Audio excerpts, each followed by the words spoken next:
Hello, I'm Eric Duarte, and I'd like to ask you, do you think that Paul Krugman, he doesn't understand the theory of the business cycle? That's why he says a lot of silly things like he does? Or you think that he's just dishonest and paid off by the government and he's paid off to say all this bullshit? He doesn't spend that much time studying. I mean, in the past, he has referred to the Austrian theory as equivalent to the phlogiston theory of fire, right? Which is, discredited, from the ancient Greeks or something. So he thinks it's very silly. And like I said, the comment he made saying, well, if the Austrian theory is right, why does the research show that central banks can influence the business cycle, which, is the Austrian theory? So just remarks like, that shows more ignorance than malice. That if you were just lying, you would do a better job of it, right? So again, he's not stupid. I mean, there's a lot of things you could say about him, and people say, "So are these guys stupid or evil?" And I say, "Well, they're not stupid," and then I just pause.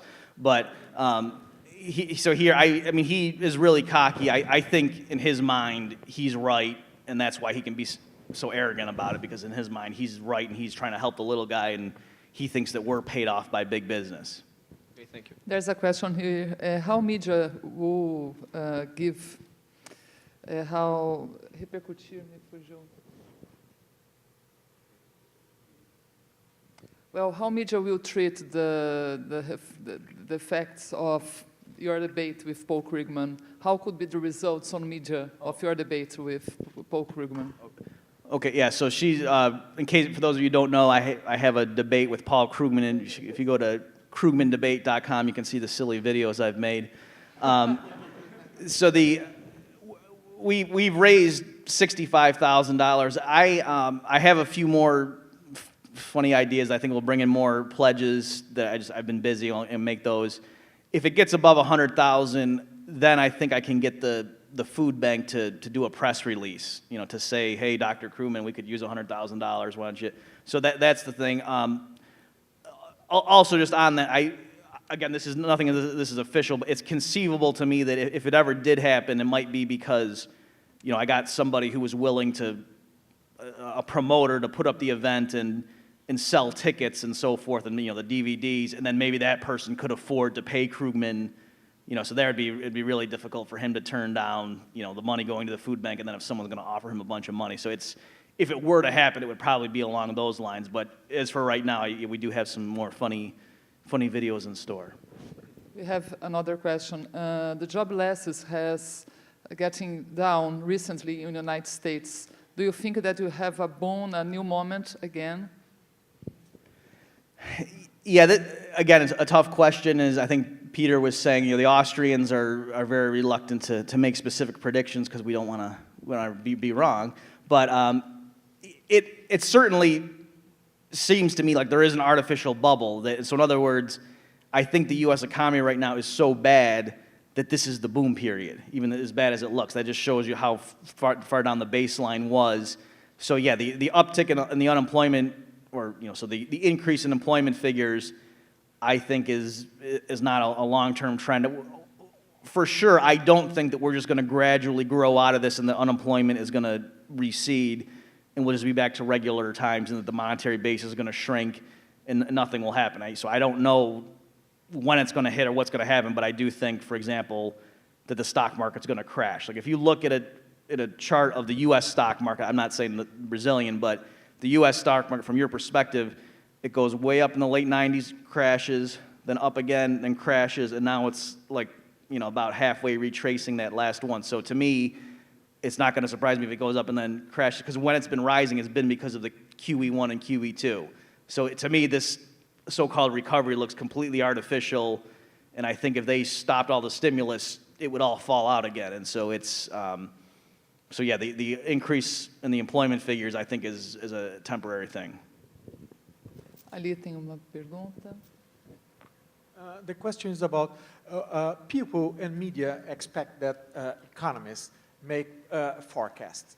As the economic school can't do this, do you think that this is something that will make that never made the Austrian school something that will be the mainstream because it's not our business to make the forecast. Then we will not be in the newspaper. Well, and again, that's partly what I was doing with this presentation is, I'm of the various people associated with the Mises Institute in the United States, I deal with the empirical data a lot more. And so it's like Peter Schiff, for example. I mean, we all love the fact that you can go, Peter Schiff was right and see him calling the housing bubble and, all those other people looking wrong. And so it's good that he did that, and it gives credibility to the Austrian school, the fact that we were against the Obama stimulus package, and then look what happened. And so these things look good. So, does that mean the Austrians should therefore be building quantitative models and saying we think in third quarter 2013 this is going to happen? Probably not, but I do think the Austrians can see long-term trends or certain macro events better than Keynesian economists. Just if for no other reason, I mean, our views are so different. If the Keynesians think that this stimulus package is going to improve things and we think it's going to make it worse, I mean, that's a pretty big divergence that you can certainly distinguish your outlook from the Keynesian.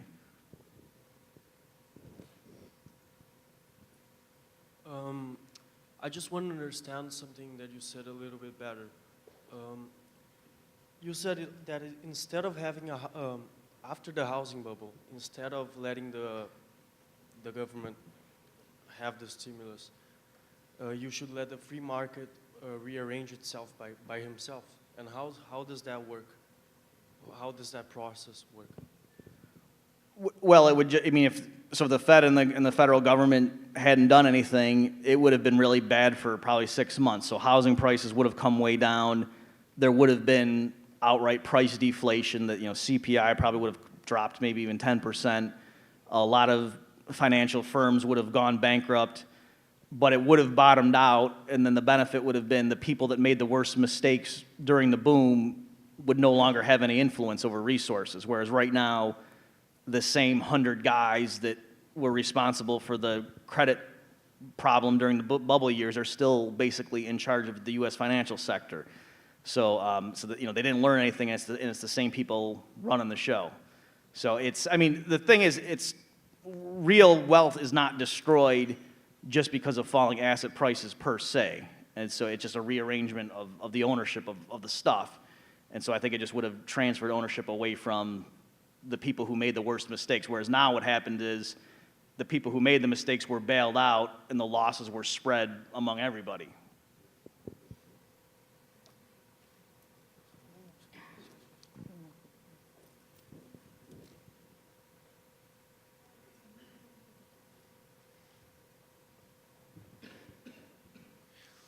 Hi.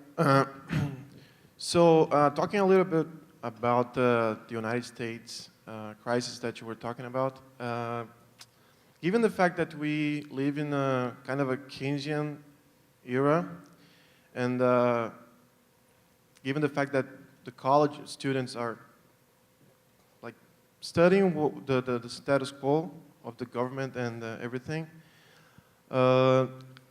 if you were the senior advisor to the President Obama during the period of the crisis, what would you tell him to do in the Austrian way for him not to get impeachment after him? Which is how would you implement Austrian measures without having the president being taken away from office? Well, the first thing I would tell him is to resign.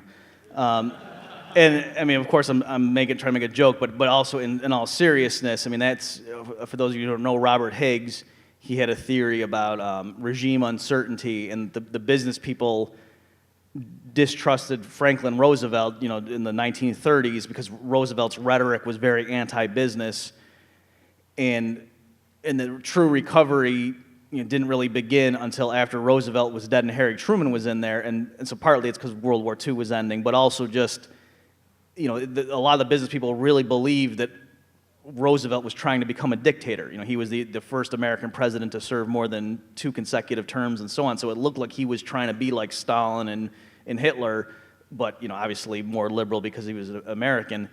And so a lot of the business people didn't trust him. And so that Robert Higgs says one of the necessary preconditions for genuine recovery was to get Roosevelt couldn't be in charge. And I think it's the same thing in the United States. I'm not kidding, that with Obama in charge there, I mean, a lot of it is even unfair. A lot of the crazy rhetoric from people on the radio against Obama, it's not even fair. But the point is, certain people literally think he is from the devil, like literally, like they believe that religiously. And so, I mean, it would be hard to get people to go back to normal with that sort of mentality. So the more serious answer to your question, I mean, I don't know whether it would be politically feasible. I think it would be, actually. In the United States, I mean, people are talking about austerity. There's what's called the Tea Party. I'm sure a lot of you are familiar with that. So Americans are a lot more serious now about strict measures, and I think if somebody really did sit, like Rand Paul, for example, is saying, look, we have to cut spending $500 billion this year.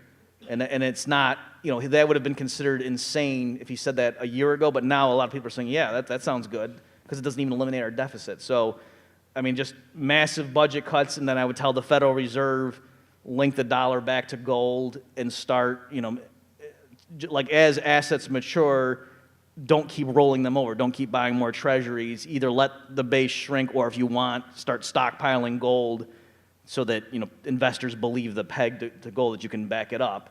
But, I mean, that's really the only thing you could do. And certainly stop, get rid of the healthcare legislation and all those other things that they're talking about. But I really think there's no magic solution, just they have to cut spending drastically. And the way they could partially offset that is they could sell a bunch of assets, that the federal government owns a lot of mineral resources, oil and things like that. Just ironically, just so you guys know, when President Obama visited here recently, the thing that outraged a lot of people in the United States is he promised American taxpayer support for you guys to develop your offshore oil development, whereas he still has lots of regulations on U.S. companies not being able to drill off the United States. And so it's like U.S. taxpayers are paying the Brazilian government to help you develop your oil, but we can't, develop ours and we have to import it. So it's things like that.